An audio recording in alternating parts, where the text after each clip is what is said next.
House. Welcome back again if you've been here before. It has been a long time, guys, as we've been busy with other things and a lot to catch up on. So on this channel, we keep it real. We try to keep it real as much as possible on things that we share, be it construction related and adventure as we're building our dream house at the moment, or if it could be day-to-day living experiences. And we also like to empower others as well. So no sugarcoating on here, guys. If this is something you're interested in, we hope you stick around. We hope that what we share you will like and share with others. And if we've impressed you to that level, then you also subscribe to our channel if you want to be part of our community. So thank you so much to our 356 subscribers so far.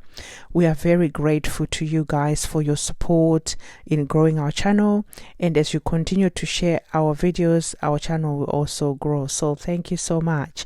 So what you've been seeing here is just an update of where this whole project started from, and in this video I'm going to be sharing with you as well where we are at the moment. So we've really come a long way, guys, a very long way. And as you can imagine, with a project as big as ours, I say as big as ours because to us it's quite a big project.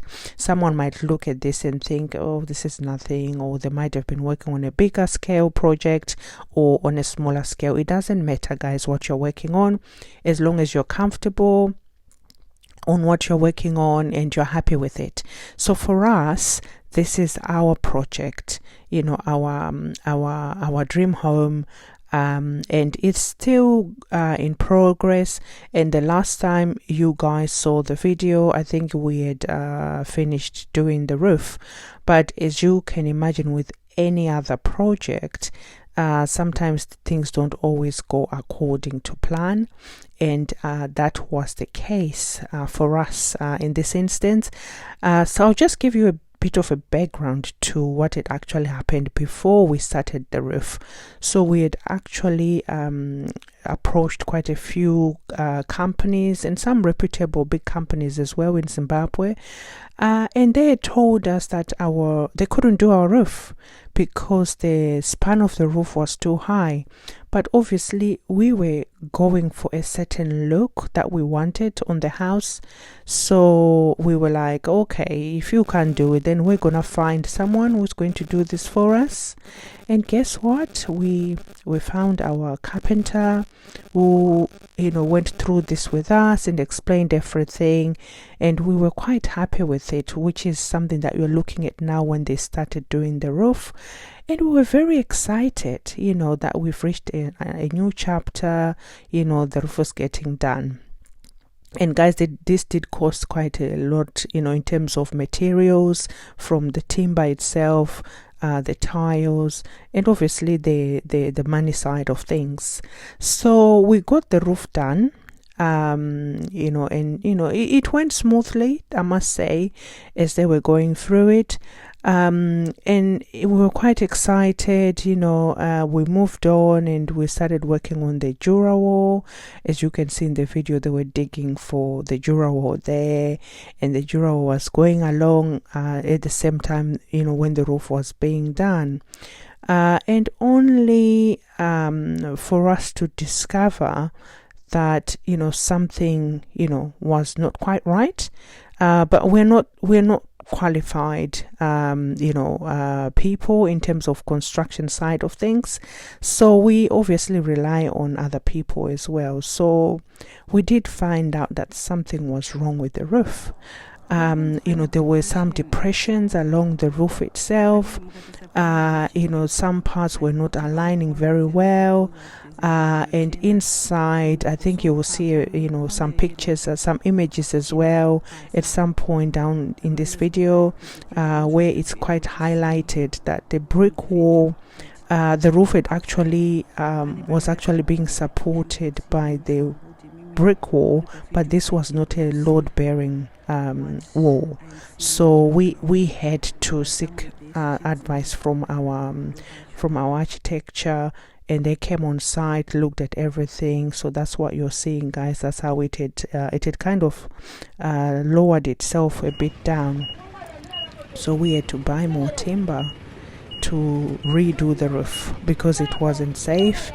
And guys, it almost felt like, you know, we were starting all over again because we had to buy more timber, and that's not cheap.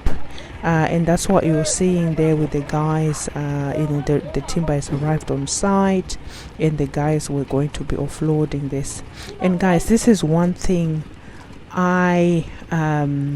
I mean, for us, to be honest, I would say we were quite pleased that we found this issue before we started finishing everything else in terms of the roofing side and or in whatever else is involved in finishing the roof.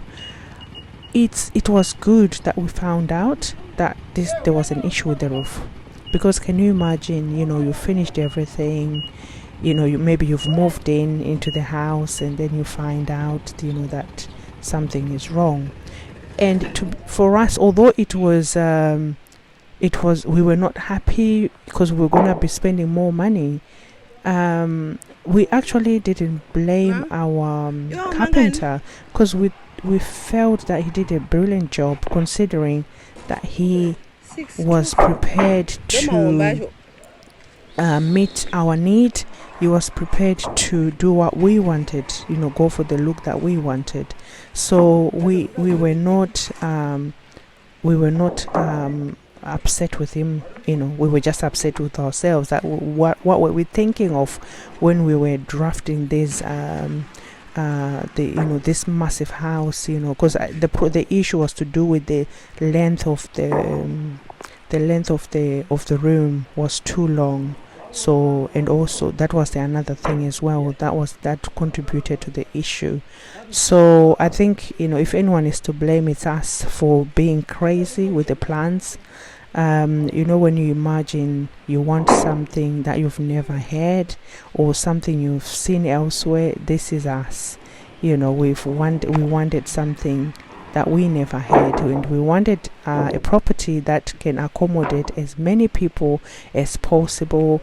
If you followed my videos, I've mentioned that, you know, we used to have family come over, and then we would be asked to leave our rooms to be sleeping either in the lounge to accommodate family. So we didn't want this for our children, but we also want to be able to accommodate others if they choose to visit us. So that's why we built this house. That's why it's that big. You know, we had family in mind. So yeah, that's the timber being offloaded there. So the roof had to be, they had to remove all the tiles, more or less like starting all over again, to be honest, guys. They had to remove all the tiles, and that's what you're going to see in this video. They had to remove the fisher boards as well, and if you know much about fisher boards, they are quite delicate, so they can break. But I think we didn't break that many, probably 2 or something like that, considering how big the house is. So that was not bad at all. So we did that, and then you will see more of the roof, you know, what they did in the end. And guys, that's not the only thing that we had to deal with. There's a lot more that we will be seeing, so you need to stay tuned for more videos that I'll be uploading when I can, a lot, guys. And this is the thing also, you know, with our carpenter, I don't think it was an issue of him not knowing what he was doing. I think it was an issue of asking a lot from him. But we also had other things as well, guys. This is something I don't quite understand. Why, if you don't know how to do a certain thing or a certain task, why would you say, yes, I know what I'm doing, you know, you've been doing, and you actually give reputable references and show some work you've done, But in actual fact, when you haven't worked on a big project like ours, you think, you know, what you did on a smaller scale, you're able to replicate on a bigger scale.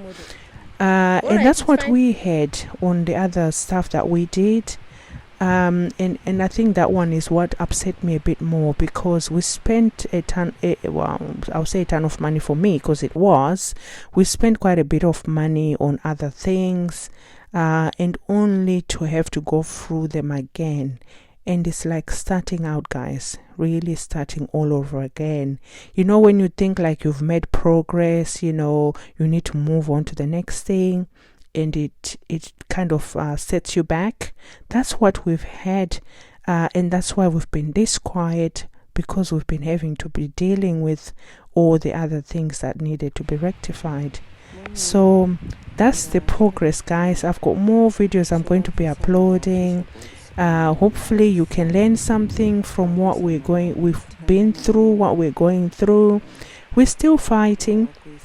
We're still looking forward to our beautiful home being finished at some point.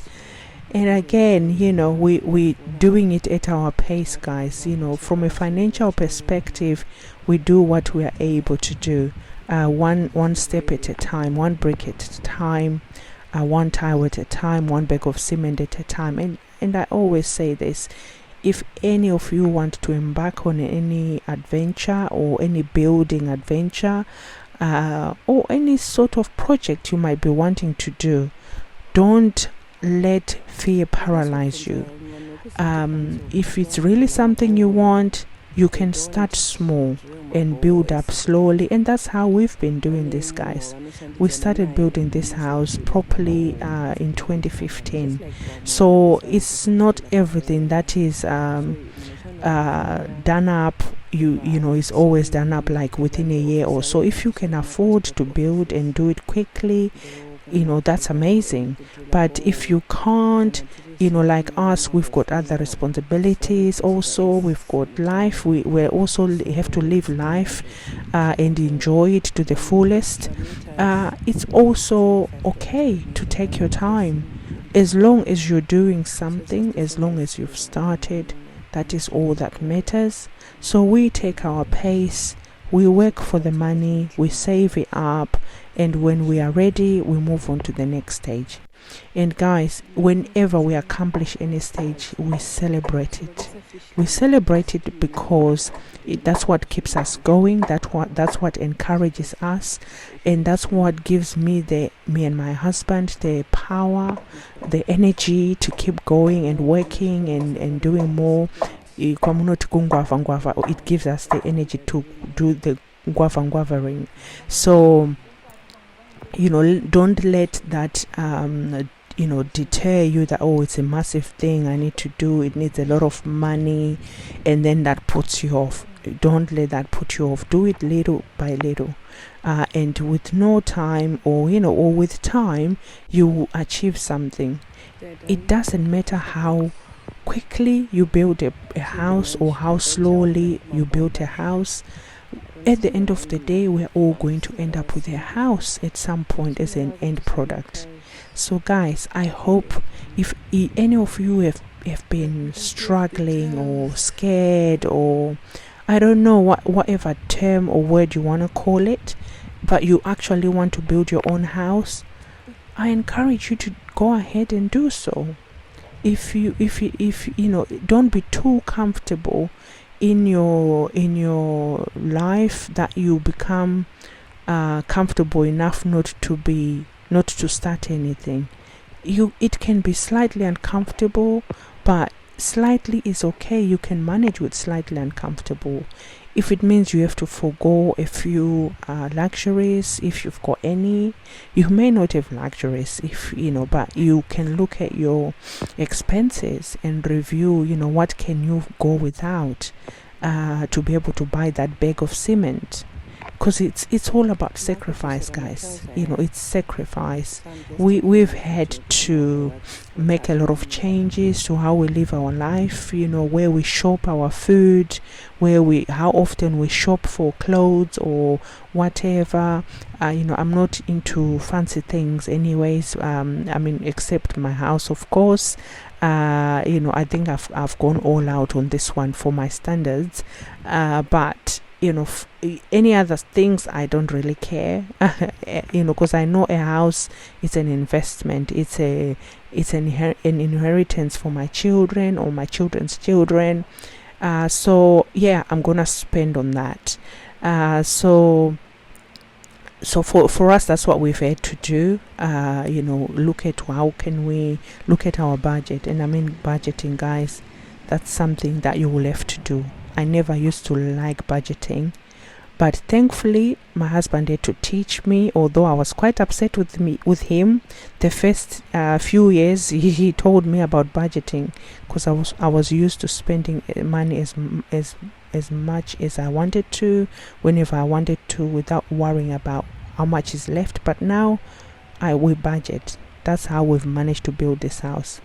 So budgeting and determination, and do it at your own pace. So guys, I hope you've enjoyed watching this video, and I look forward to seeing you in the next video as well, which I'll be sharing with you more of what we've had to do, and more corrections and all the rest of it.